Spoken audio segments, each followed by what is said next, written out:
그럼 제1세션을 시작하도록 하겠습니다. 제1세션은 중대재해처벌법 시행 후 주요 이슈 점검이라는 주제로 화우노동그룹의 홍성 변호사님이 발표해 주시겠습니다. 홍 변호사님은 사법연수원 35기로 2009년부터 화우에 함께 하셨고 현재 노동그룹 파트너 변호사로 활동 중이십니다. 그럼 홍성 변호사님 발표 부탁드립니다. 안녕하십니까. 방금 소개받은 화우 홍성 변호사입니다. 오늘 1세션 발표는 중대재해처벌법 시행 후에 주요 이슈 점검을 하도록 하겠습니다. 법이 제정된 이후에 1년이 지났고 법이 이제 시행이 드디어 되었습니다. 그동안 많은 기업들이 사실은 중대재해처벌법의 모호함을 많이 지적을 해왔고 도대체 어떻게 준비를 해야 되냐 이런 자문도 많이 물어오셨습니다.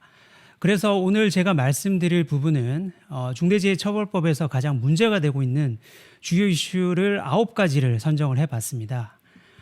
특히 이 내용들은 아마 작년에 많은 기업들이 도대체 어떻게 해석을 해야 되는지에 대해서 많은 궁금증을 가지고 계셨던 부분일 텐데요. 이런 부분들에 대해서 작년에 고용노동부에서는 해설서를 발간을 해서 수사기관의 어떤 입장을 밝힌 바 있고 또 검찰에서도 일정한 해석 기준을 내놓으면서 이런 이슈들에 대한 어떤 해석 기준을 밝혔습니다. 그렇다면 지금 단계에서는 이렇게 모호했던 내용들이 수사기관에서는 보는 방향과 관점이 어느 정도는 정리가 되어 있는 상태이므로 오늘 이 세션에서는 그동안 업데이트된 이러한 중대재해처벌법의 해석례와 해석 기준에 대해서 다시 한번 살펴보고 기업들이 조금 더 명확한 기준을 가지고 준비를 하는 것이 필요하다는 관점을 이해를 하셨으면 좋겠습니다. 그러면 시간 관계상 바로 시작하도록 하겠습니다.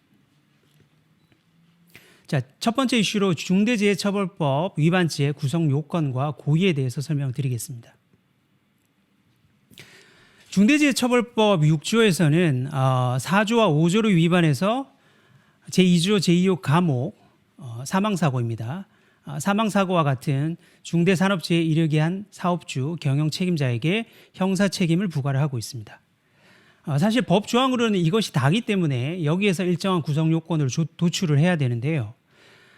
중대재해처벌법을 이해를 하기 위해서는 이 형사책임 귀속 구조를 명확하게 살펴보는 것이 필요할 것 같습니다. 우선 중대재해처벌법의 수범 주체는 경영 책임자입니다. 그리고 법에서는 경영 책임자에게 안전보건 확보 의무를 부과를 하고 있습니다. 그리고 이러한 안전보건 확보 의무를 위반했을 때 비로소 중대재해처벌법이 적용될 수 있는데요. 모든 경우에 처벌이 되는 것이 아니라 대물적 범위로서 이 회사가 실질적으로 지배, 운영, 관리하는 사업장에서 그 범위 내에서 발생한 사고여야 하고 또 우리가 보호해야 될 종사자의 범위에 들어오는 대인적 범위라는 제한도 있습니다. 그리하여 대물적 범위와 이 대인적 범위가 사실상 교집합으로 나와 있는 부분에서 발생한 사고에 대해서 이 경영 책임자의 의무 위반과 인과관계가 있을 때 비로소 경영 책임자의 형사 책임이 인정된다라고 이해를 하실 수 있습니다. 그렇다면 이 중대재해처벌법 위반죄의 구성 요건을 분석해 보면 이렇게 이해하실 수가 있겠습니다. 첫 번째, 안전보건 확보 의무 위반입니다. 이 부분은 법문상으로 좀 명확해 보이고요. 두 번째로 중대재해 결과가 발생을 해야 됩니다. 그리고 세 번째로는 중대재해 결과에 대한 예견 가능성이 있어야 합니다. 이 예견 가능성이라는 요건은 사실 5번에 있는 안전보건 확보 의무 위반의 고의와 다소 유사하다라고 판단될 수 있는데 굳이 분설해서 이렇게 따로 볼 수도 있을 것 같고요. 그리고 기본 행위와 중대재해 결과 사이에 인과관계가 반드시 필요한 겁니다. 물론 이러한 이제 구성 요건들을 형법상의 대원칙에 맞게 분설이 되어 있다는 점은 수사기관에서도 명확하게 밝히고 있기 때문에 무조건 안전보건 확보 의무 위반이 일어나거나 중대재해 결과가 발생했던 1번과 2번의 구성 요건만으로 경영 책임자의 형사 책임 인정되지는 않을 것이다 라는 부분을 좀 명확하게 이해를 하시고 3번, 4번, 5번에 대한 준비도 하는 것이 필요하다는 말씀을 드리겠습니다. 다음으로는 중대재해의 개념에 대해서 설명드리겠습니다. 잘 아시는 것처럼 중대재해는 중대처벌법상 중대산업재해가 있고요. 비교로 산업안전보건법상 중대재해 두 가지가 나눠져 있습니다. 요건상으로 보시면 아마 이 부분은 많이들 알고 계실 거고요. 사망자 1명 이상 그리고 동일한 사고로 6개월 이상 치료가 필요한 부상자 2명 이상 발생한 재해를 중대재해처벌법상 중대산업재해라고 일컬었기 때문에 산업법상의 중대재해하고는 조금 더 가중된 요건이 있죠. 최근 발생한 중대재해 관련 사건을 제가 한번 리스트업을 해봤는데요. 총 보면 지금까지 한 6건 정도 발생한 것 같습니다. 1호 사건으로 잘 알고 계시는 산표산업 사건, 양주시에서 발생한 채석장 붕괴 사고로 매몰된 사건이었죠. 중대재해 2호 사건으로 이호진건설 산업 사건, 승강기 추락 사고입니다. 그다음에 3호 사건으로 여천 NCC 사건이고 폭발 사건이었습니다. 다음으로는 현대건설 사건, 도로공사 현장에서 협력업체 근로자가 추락했던 사고였고요. 5호 사건으로 두성산업 사건은 이거는 좀 특이하게 그 직업성 질병이 문제됐던 사례인데 우리 중대재해처벌법 시행령에서 급성 중독에 의한 직업성 질병의 범위에 포함되는 것으로 보여서 현재 중대재해처벌법으로 인지한 상태에서 수사가 이루어지고 있는 상태입니다. 그리고 가장 최근에 일어난 쌍용 C&E 사건으로 시멘트 회사에서 추락 사고가 있었던 그런 사건이 있었습니다. 이 사건들을 보면 사실상 전형적으로 산업재해라고 볼 수 있는 사건들이기 때문에 사망자가 발생한 이상 중대재해로 보는 데는 큰 이론이 없는 사건들입니다. 그런데 이제 여기서 좀 더 나아가서 이런 경우를 중대재해로 보아야 하는지 부분에 대해서 여러 가지 좀 퀘스천이 있는 부분들이 있는데요. 이 부분을 따로 제가 정리해서 좀 말씀을 드리겠습니다. 첫 번째로는 과중한 업무나 급격한 업무 환경 변화로 뇌 심혈관계 질환 등이 발생해서 사망을 했다라고 이런 사안들이 사실 일어날 수 있죠. 일반적으로 제조나 건설 같은 경우가 아니라 IT 업종이라든지 사고 발생 가능성이 사실 그렇게 높지 않은 게임 회사라든지 근데 이런 데는 사실은 어떤 직접적인 작업을 하다가 발생한 사고라기보다는 좀 과로사나 이런 것들 때문에 발생할 수 있는데요. 이런 부분들도 현재 수사기관의 입장은 작업 또는 그 밖의 업무의 내용과 방식에 유해 위험 요인이 원인이 되어서 발생한 경우라면 중대산업재해로 볼 수 있다라고 해석을 내리고 있습니다. 그리고 두 번째로 직장 내 괴롭힘입니다. 직장 내 괴롭힘으로 만약에 사망을 했다라고 하면 사실은 이 직장 내 어떤 관계 속에서 일어난 것이기 때문에 작업 환경 그 특수성이 발현이 되어서 그 유해 위험 요인이 발현된 어떤 사망은 아니기 때문에 중대산업재해로 보는 것이 좀 어렵겠다라는 것이 원칙적인 입장이고요. 다만 이 직장 내 괴롭힘이 작업 수행의 방식으로 행해지거나 업무의 편성에서 이루어졌기 때문에 이러한 이유로 만약에 재해가 발생했다면 중대산업재해에 포함될 가능성도 있다라고 이해하시면 되겠습니다. 직무 스트레스로 인한 자살도 마찬가지로 개인적 원인에 의한 것이기 때문에 원칙적으로는 부정이 되지만 아주 예외적인 경우에는 포함될 가능성도 있다라고 수사기관이 밝히고 있고요. 산재보험법상 출퇴근 재해의 경우에도 개인 차량의 출근의 경우에는 중대산업재해에 불포함되지만 사업주가 제공한 교통수단을 이용한 경우에는 포함될 가능성이 있다라고 밝히고 있습니다. 이러한 부분들도 보시면 좋을 것 같습니다. 다음은 많이들 고민하시는 CSO 도입의 필요성과 CEO와의 관계에 대해서 설명을 드리겠습니다. 아마 혹시 기사 보셨는지 모르겠습니다. 2월 20일자에 매일경제에서 우리 10대 그룹의 최고 안전 책임자를 표로 한번 정리를 해놓은 것인데 제가 한번 옮겨와 봤습니다. 대부분 CSO가 선임이 되어 있고요. 최고 안전 책임자라고 하는 CSO가 선임이 되어 있고 특히 눈여겨보셔야 될 부분들이 직급을 보시면 대부분 사장이나 부사장급이 좀 많습니다.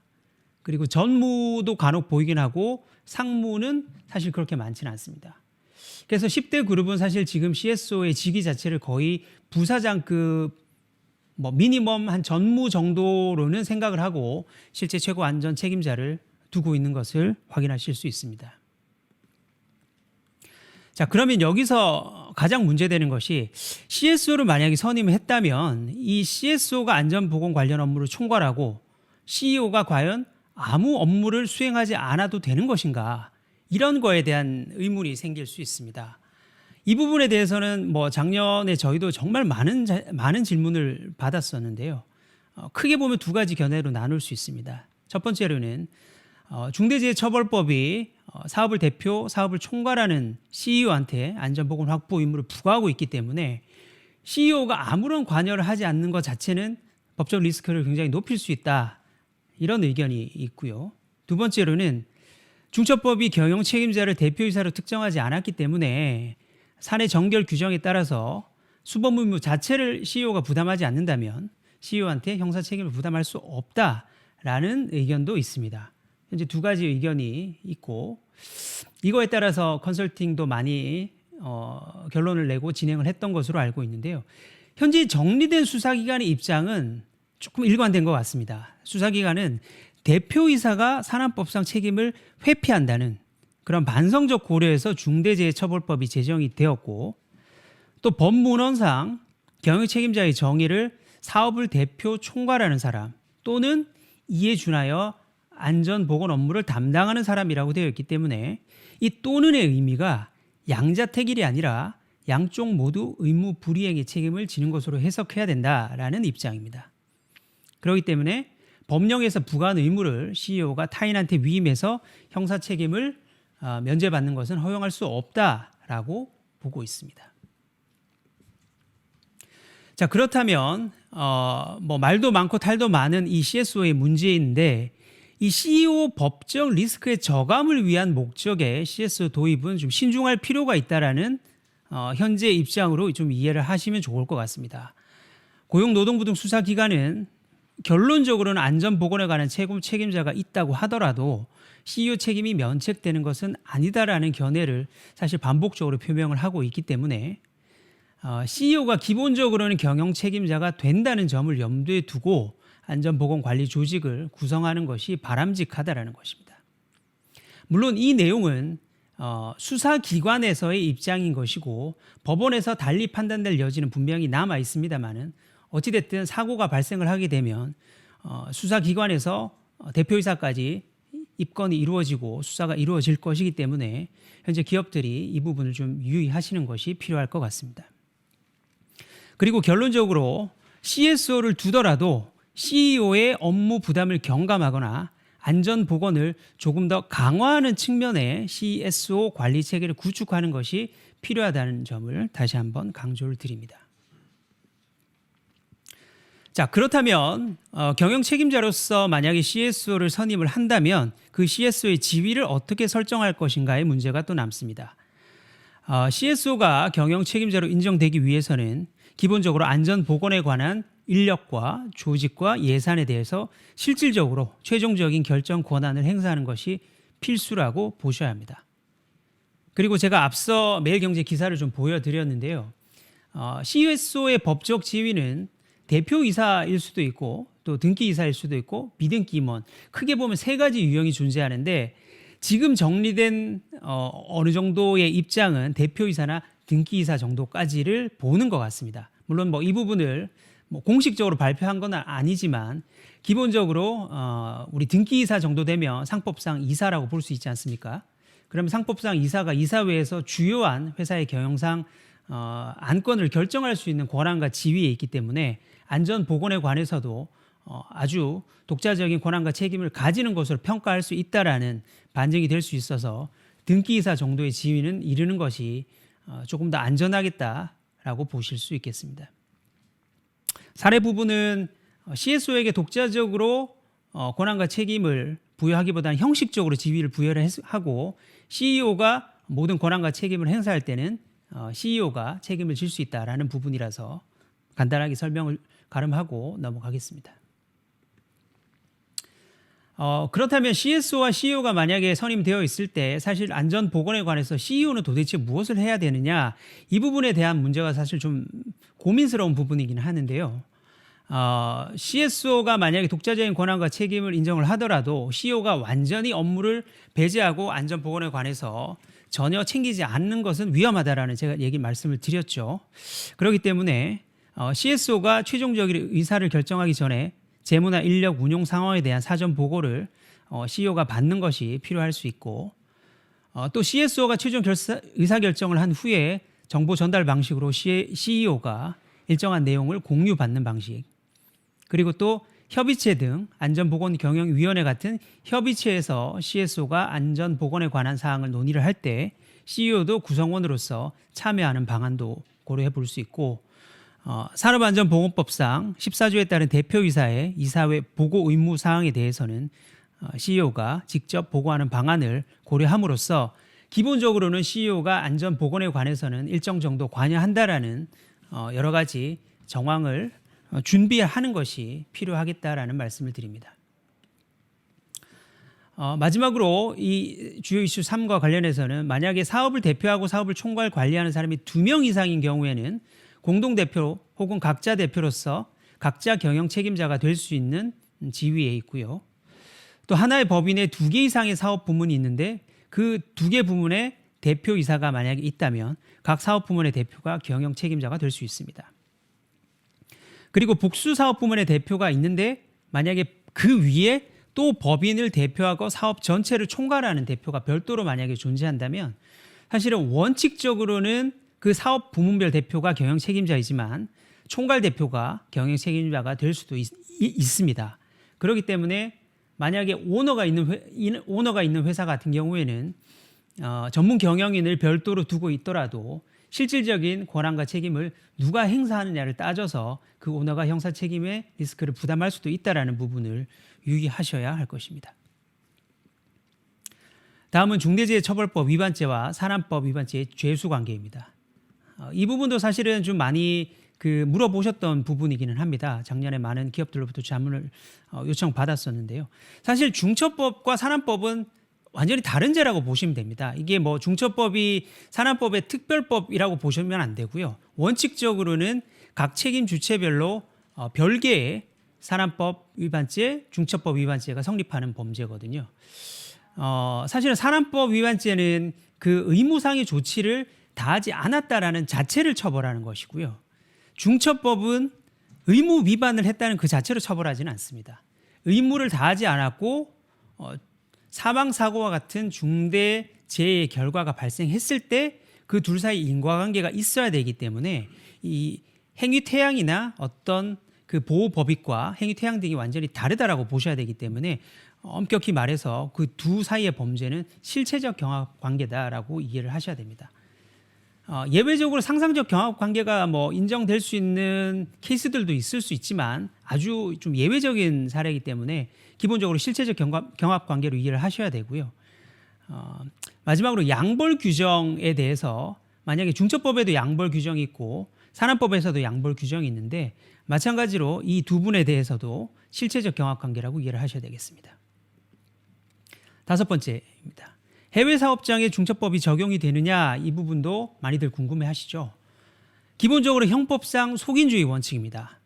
우리 회사 소속 근로자가 해외 사이트에 나가서 근무를 하다가 재해를 당했을 때 기본적으로 중처법 적용이 됩니다.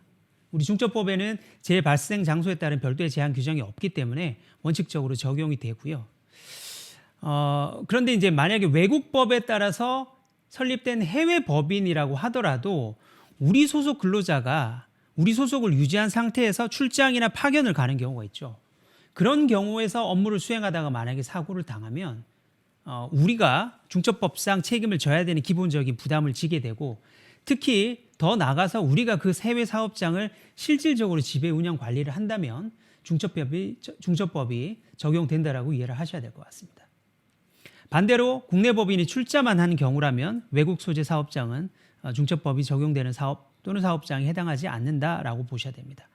결국 이 해외 사업장의 중처법 적용 여부는 국내 법인이 실질적으로 지배 운영 관리하느냐라는 관점에서 결정이 되기 때문에 그 부분을 기준으로 판단을 하셔야 되고 최근 뭐 언론 기사에 그런 기사가 났더라고요. 고용노동부와 대검이 이 부분을 보는 관점이 다르다라고 하는데 저희가 볼 때는 관점이 다르지는 않습니다. 실질적인 지배 운영 관리라는 기준을 적용시킬 거냐 말 거냐의 관점의 차이인 것이지 기본적으로 보는 판단 기준이 다르지 않다라고 이해를 하셔야 됩니다. 다만 이제 실질적으로 중처법을 적용을 할 때 수사권을 행사할 것이냐 이 부분은 조금 아직은 뭐 명확하지 않은 부분인데요. 이 부분이 논의되는 이유가 사실 이제 기존 산안법 하에서 고용노동부 행정 해석에서 해외에서 발생한 산안법 위반 사건에 대해서 산안법 적용이 사실상 곤란한 것으로 사료된다 이런 내용이 사실은 질의 회시에 있어서 중처법도 비슷하게 해석되는 거 아니냐 이런 질문들을 좀 주시는데요. 사실 중처법은 경영 책임자의 안전보건 확보 의무를 부과하고 있는 법이지 않습니까? 그러면 결국은 해외에서 발생한 사고라고 하더라도 그 사고에 대해서 책임을 지는 주체는 사실은 본사에 있는 경영 책임자이기 때문에 우리가 만약에 실질적인 지배 운영 관리를 한다면 본사의 어떤 관리상의 책임 유무를 충분히 판단할 수 있기 때문에 뭐 해외에서 발생한 사고라고 해서 수사권이 미치지 않는다라고 현재로서 해석하기는 좀 어렵지 않겠나 싶습니다. 다음으로는 상시 근로자 수 판단 기준입니다. 잘 아시는 것처럼 하나의 기업에 속한 모든 사업장과 본사의 상시 근로자를 합한 수를 기준으로 판단합니다. 사업장별로 따로 기준을 하는 것이 아니고요. 모든 사업장과 본사를 합한다 이렇게 이해를 하셔야 되고요. 우리와 계약 관계를 맺은 기간제 근로자, 일용직 근로자 모두 포함됩니다. 그런데 도급 용역 위탁을 체결한 종사자나 제3자의 근로자는 상시 근로자에 포함되지는 않습니다. 물론 종사자의 범위에는 포함될 수 있지만 이 법의 적용 범위를 결정짓는 어떤 상시 근로자 수를 산정할 때는 빠지는 것으로 이해를 하셔야 되고요. 파견 근로자가 이 상시 근로자 수에 포함되는지 여부에 대해서는 사실은 좀 견해가 나뉘었습니다. 고용노동부가 이 부분을 해석을 할 때 파견법에 대해서 그 파견법에 보면 산안법에서 이 파견 중인 근로자의 파견 근로에 관해서는 사용사업주를 사업주로 규정을 한다 이런 조항이 있어서 실제 파견을 받으면 우리 파견 받은 쪽에서 상시 근로자 수에 포함하는 쪽에 특례 규정이 있거든요. 그러니까 이 내용을 근거로 중처법도 동일하게 해석해야 된다라는 견해를 해설서에서 내놓고 있었는데 사실 저는 그 해석에 공감하지는 않았습니다. 뭐 좀 납득하기 어려운 해석이었었는데요. 사실 최근에 또 검찰에서는 이 경우에 포함되지 않는다는 견해를 다시 조금 정리를 한 것 같고 저도 특별히 이 파견 근로자를 중처법의 상시 근로자 수 범위에 포함된다라고 하는 별도의 규정이 없는 이상 그렇게 해석하기 좀 어렵다라고 저는 이해를 하고 있고 이 해석이 맞지 않겠나라고 생각을 하고 있습니다. 다음은 실질적인 지배 운영 관리의 의미입니다. 실질적인 지배 운영 관리의 의미에 대해서는 고용노동부가 좀 해석을 하고 있습니다. 법 4조에서는 하나의 사업 목적 하에 사업 또는 사업장의 조직과 인력과 예산에 대한 결정을 총괄해서 행사하는 경우를 말한다라고 하고 있습니다. 특히 중요한 게 조직과 예산과 인력입니다. 그리고 5조는 시설, 장비, 장소에 대해서 소유권, 임차권, 그 밖에 사실상의 지배력을 가지고 있어서 위험에 대한 제어 능력이 있다고 볼 수 있는 경우를 의미한다라고 되어 있습니다. 근데 여기서 유의하셔야 될 것이 산안법상 도급인의 지배 관리의 의미를 예전의 행정 해석을 보면 해당 장소의 유해 위험 요인을 인지 파악하고 제거 통제할 수 있는 정도라고 되어 있기 때문에 그 내용까지 같이 보시는 게 사실 필요합니다. 왜냐하면 실질적인 지배 운영 관리라고 했기 때문에 지배나 관리의 측면은 사실은 기존의 산안법과 동일한 해석 기준을 가져올 수 있거든요. 그래서 해당 작업과 관련된 실질적인 위험 요인을 어떻게 통제할 수 있느냐 그 부분이 중요한 해석 기준이 될 것이고 고용노동부가 해석한 조직 인력 예산이라는 부분은 사실 경영적인 측면이기 때문에 운영이라는 측면에서 조직 인력 예산을 누가 컨트롤하느냐 이 부분을 같이 보는 것입니다. 그렇기 때문에 실질적인 지배 운영 관리는 조직 인력 예산뿐만 아니라 구체적인 작업에서 그 위험 요인을 누가 통제하느냐까지 종합적으로 고려해서 판단하는 게 맞다라고 이해하실 수 있겠습니다. 이 부분은 시간 관계상 넘어가겠습니다. 아마 그 고용노동부에서 조금 정리된 내용을 제가 옮겨봤고요. 실질적인 지배운영 관리가 사실 중요한 이유가 통상 모자회사 관계에서 책임 주체가 어떻게 되느냐, 그리고 지주회사나 계열사 간의 안전보건 관리 책임 소재를 따질 때, 그리고 도급과 발주에 구별할 때, 또 또 타 사업장에서 이루어지는 문제, 아까 제가 설명드린 해외 사업장의 책임 소재 같은 경우도 다 결국은 실질적인 지배 운영 관리가 핵심적인 판단 기준인 거죠. 자, 그런 관점에서 이 부분이 굉장히 중요하다는 말씀을 드리겠습니다. 다음으로는 도급인과 건설공사 발주자입니다. 산업법과 달리 중대재해처벌법은 건설공사 발주를 책임 범위에서 제외하고 있지는 않습니다. 결국 건설공사 발주도 도급 용역 위탁의 범위에 속하는 것인데, 그렇다면 건설공사 발주자가 중처법상 책임을 지느냐, 이 부분에 대해서는 결국은 다시 돌아가서 공사를 실질적으로 지배 운영 관리하는지 여부에 대한 판단 기준이 굉장히 중요합니다. 그러면 그 판단 기준은 사실상 건설공사 발주자가 건설공사의 시공을 주도해서 총괄 관리하는지, 이것이 가장 핵심적인 기준이 되어야 하고요. 물론 예외적으로 그렇지 않은 경우에도 발주자가 장소적인 측면에 있어서 어떤 실질적인 지배 운영 관리를 인정되는 경우도 있을 수 있지만, 그런 예외적인 경우를 제외하고는 기본적으로는 그 시공을 주도해서 총괄 관리하느냐, 이 부분이 사실 굉장히 중요합니다. 그래서 이 건설공사의 시공 주도 총괄 관리하는 기준을 좀 정리를 해봤는데요. 여기서 보시는 것처럼 당해 건설공사가 필수적인 업무인지, 그리고 상시적으로 발생하거나 이를 관리하는 부서나 조직을 갖추고 있는지, 그리고 예측 가능한 업무인지, 이런 것들을 종합적으로 고려해서 판단한다라는 기준을 고용노동부에서는 해설을 통해서 내놓고 있고요.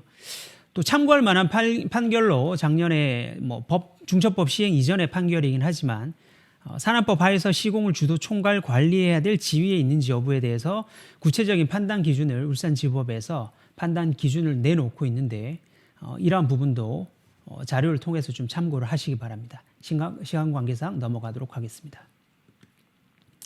마지막 이슈로 안전보건 전담 조직의 구성에 관해서 말씀드리겠습니다. 법상 전담 조직을 두어야 되는 사업 또는 사업장의 범위에 만약에 해당하면 당연히 의무적으로 구성을 해야 됩니다. 그런데 만약에 법상 의무가 아닌 경우에는 이걸 둬야 되느냐라는 부분이 문제가 될 수 있는데, 사실 경영상 판단의 영역이죠. 그런데 이제 질문을, 만약에 안전보건 전담 조직을 두는 것이 중대재해처벌법 대응을 위해서 유리하나요? 라고 주신다면 당연히 저는 유리하다라고 말씀드리고 싶습니다. 이 안전보건 전담 조직이라는 것이 결국은 안전보건 관리 체계의 기본 골격을 구성하는 것이기 때문에 중대재해처벌법상 경영 책임자가 회사의 안전보건 방침과 목표를 계획적으로 체계적으로 추진하기에는 가장 적합한 구조가 안전보건 전담 조직입니다. 그렇기 때문에 이 조직을 두고 만약에 구성을 한다면 사실상 효과적인 안전보건 관리 체계를 구축했다라고 평가받기에는 굉장히 유리한 거죠. 그리고 법을 보시면 사실 경영 책임자가 수행해야 될 안전보건 확보 의무 내용 굉장히 많습니다. 이런 것들을 사실은 경영 책임자가 다 챙겨서 하기에는 어렵기 때문에 실질적으로 안전보건 전담 조직에서 이 의무들을 계획하고 실행하고 점검하는 것이 필요하고, 최종적으로는 경영 책임자한테 보고해서 경영 책임자가 이러한 내용들을 다 이행했다라고 평가받을 수 있는 시스템을 만드는 것이 필요할 것 같습니다. 전담 조직, 그러면 지위는 반드시 본사에 두어야 하는 것은 물론 아닙니다. 다만 제가 말씀드린 것처럼 안전보건 전담 조직이라는 것은 본사에 전사적인 안전보건에 관한 컨트롤 타워 역할을 수행하는 것이고, 총괄적인 관리 기능을 수행해야 되기 때문에 의무사항은 아니지만 가급적 본사에 설치하는 것이 바람직하다라고 수사기관도 보고 있고요. 기본적으로 조직이기 때문에 최소 2명 이상의 구성원을 요구를 하고 있습니다. 그리고 조직 구성원이 별도의 자격 기준이 있어야 되나요? 이런 부분도 많이 물어보시는데요. 자격 기준 필요 없습니다. 다만 안전보건에 관한 업무를 전담해야 되기 때문에 안전보건에 관한 직무수행 능력 보유자면 훨씬 더 좋을 것이고요. 그리고 전담 조직의 부서장과 해당 부서원 모두 안전보건에 관한 업무만을 총괄 관리해야 된다라는 해석을 내놓고 있는데요. 이 부분도 예를 들어서 안전보건을 하면서 생산관리를 할 수도 있고 일반 행정 업무도 할 수 있고 이런 것들 많이 물어보시는데요. 적절하지 않는 것 같습니다. 안전보건에 관한 업무를 전담하는 것이 좋을 것 같고, 특히 수사기관에서는 환경 업무도 사실은 좀 제외하는 쪽으로 지금 내놓는 해석을 하고 있는데요.